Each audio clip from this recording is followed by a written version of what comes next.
14 June থেকে TET certificate দেওয়ার প্রক্রিয়া শুরু, এমনই একটা তথ্য সামনে আসছে, যেটা বলা হচ্ছে হাইকোর্টের নির্দেশে কর্মরত সব শিক্ষকদের নিয়োগ সংক্রান্ত নথিপত্র ডিজিটাইজ করার কাজ চলছে রাজ্যে। এবং আপনারা জানেন বেশ কিছুদিন ধরে এটা নিয়ে অনেক আলোচনা হলো, সবাই তথ্য জমা দিয়েছেন। এবং তারপর যেটা বলছে, তার জন্য শিক্ষকদের নিজেদের নিয়োগ নথি জমা দিতে হচ্ছে জেলা বিদ্যালয় পরিদর্শকদের কাছে, যা করতে গিয়ে ফাঁপড়ে পড়েছিলেন 2011 সালের 12তম রিজিওনাল সিলেকশন টেস্টে উত্তীর্ণ হয়ে বর্তমানে শিক্ষকতা করা বহু শিক্ষক, কারণ তাদের কাছে নেই টেট সার্টিফিকেট। আমি এই জায়গাটা বুঝলাম না যে নথি জমা দেওয়ার প্রসঙ্গে টেট সার্টিফিকেটটা কী প্রয়োজন পড়লো। তার কারণ নথির যে জমা দেওয়া হার্ড কপি বা OSMS-এ যে ডেটা আপডেট করতে হয়েছে, সেখানে কিন্তু টেট সার্টিফিকেট জমা দেওয়া বা তার কোনো তথ্য কিন্তু চাওয়া হয়নি।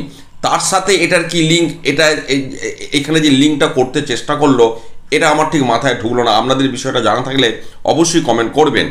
তারপর যেটা বলছে, সেই শিক্ষকদের আবেদনে সাড়া দিয়ে তাদের টেট সার্টিফিকেট দিতে উদ্যোগী হয়েছে স্কুল সার্ভিস কমিশন। ইতিমধ্যেই কমিশনের আঞ্চলিক দপ্তর থেকে জারি বিজ্ঞপ্তি অনুযায়ী 14 জুন থেকে 5 জুলাই পর্যন্ত টেট সার্টিফিকেট বিতরণ করা হবে। এই সময়সীমার মধ্যে টেট সার্টিফিকেটের জন্য আবেদন জানানো, সংশ্লিষ্ট প্রার্থীদের প্রয়োজনীয় নথি জমা দিয়ে তা সংগ্রহ করতে বলা হয়েছে। প্রসঙ্গত 12তম RLSTর ভিত্তিতে রাজ্যে প্রায় 30,000 শিক্ষক নিয়োগ করা হয়েছিল। তো এই হচ্ছে বিষয়, 30,000 শিক্ষক যারা নিয়োগ হয়েছিলেন তাদের টেট সার্টিফিকেট দেওয়ার প্রক্রিয়া শুরু হয়েছে। আপনারা যারা সংশ্লিষ্ট রয়েছেন অবশ্যই বিষয়টা গুরুত্ব দিয়ে ভাববেন।